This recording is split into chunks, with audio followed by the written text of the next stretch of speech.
Praise the Lord, hallelujah. परमेश्वर आपको आशीष दे, स्वर्गीय स्थानों से आप ब्लेस्ड हो जाएं और प्रभु के भय में चलना शुरू करें। हालेलुया। पवित्र परमेश्वर की स्तुति हो। हम देखेंगे बाइबल कुछ कहती कि तुम में ज्ञानवान और समझदार कौन है। हम अक्सर ही अपने ज्ञान और समझ की बातें करते हैं। मैं बुद्धिमान हूँ, मैं कोई मूर्ख थोड़ी हूँ, मैं बड़ा समझदार हूँ, और बड़ी बातों के द्वारा हम अपने आप को चतुर, समझदार, चालाक दिखाते हैं। लेकिन बाइबल में प्रभु का दास याकूब इसके विषय में कुछ बात कहता है। हम उसके विषय में देखेंगे बाइबल में जो लिखा है याकूब 3 का 13 और 14 वचन में। तुम में ज्ञानवान और समझदार कौन है? तुम में ज्ञानवान और समझदार कौन है? जो ऐसा हो वह जो अपने ऐसा कामों हो को, अपने कामों से अच्छे चाल चलन से उस नम्रता सहित प्रकट करे जो ज्ञान से उत्पन्न होती है। पर यदि तुम परंतु यदि तुम अपने अपने मन में कड़वी ढाह और विरोध रखते हो तो सत्य के विरोध में घमंड ना करना और ना तो झूठ बोलना। कौन ज्ञानवान है? जिसके अंदर कड़वाहट नहीं, जेलसी नहीं, जो झूठ नहीं बोलता। आज बहुत से लोग संसारिक शारीरिक बुद्धि के पर प्रौढ़ करते हैं, लेकिन प्रभु का दास याकूब भी बुद्धि की बात कर रहा है। बाइबल में क्लियर लिखा है, परमेश्वर ने जगत के मूर्खों को चुन लिया, पर यदि उन्हें चुना है फिर भी वो जेलसी, ढा और झूठ में जीवन बता रहे हैं, तो बाइबल कहती कि तुम घमंड ना करना। तुम आज भी मूर्ख ही हो। तुम्हारा करैक्टर आज भी वैसा ही है जैसा तुम पहले थे। तुम्हारे अंदर जेलसी है, तुम्हारे अंदर ढा है, तुम्हारे अंदर झूठ फ्रेब है। तुम पाप में हो, तुम पाप में हो।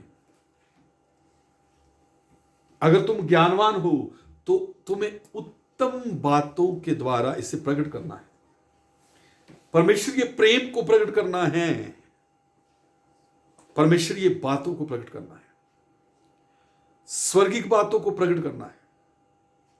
क्योंकि बाइबल आगे लिखता है प्रभु का दास, वो कहता है कि जो ज्ञान ऊपर से आता है मिलनसार होता है, मीठा होता है, मिलके रहने वाला होता है, अच्छे फलों से लदा हुआ होता है।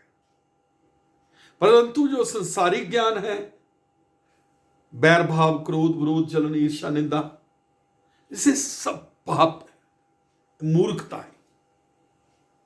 तो इन बातों को त्यागते हुए सुंदर सुहावनी बातों को, जैसे प्रभु का सेवक पौलुस कहता है कि जो बातें उत्तम, सुहावनी, मन भावनी, सुंदर बातें, भलाई की बातें, करुणा की बातें, दया की बातें, मेल मिलाप की बातें, उनको अपनाना है।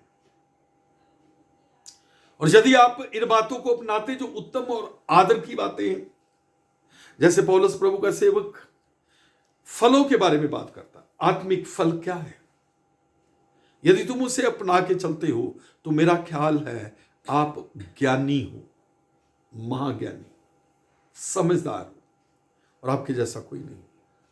और यदि झूठ, फरेब, जलन, ईर्ष्या, निंदा, क्रोध, विरोध, हेराफेरी और बुराई आपके जीवन का हिस्सा है, तो आप समझ लेना कि आप पाप में और ज्ञानी नहीं, मूर्खता में चल रहे हैं। अपने आप को परखें, जांचें और मेल मिलाप के साथ पवित्रता के खोजी हो जाए। परमेश्वर आपको ब्लेस करेगा। आंखें बंद करें।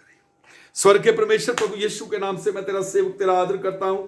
तुझे धन्य कहता, योग्य मसीहा, तू पवित्र, तू उत्तम परमेश्वर है।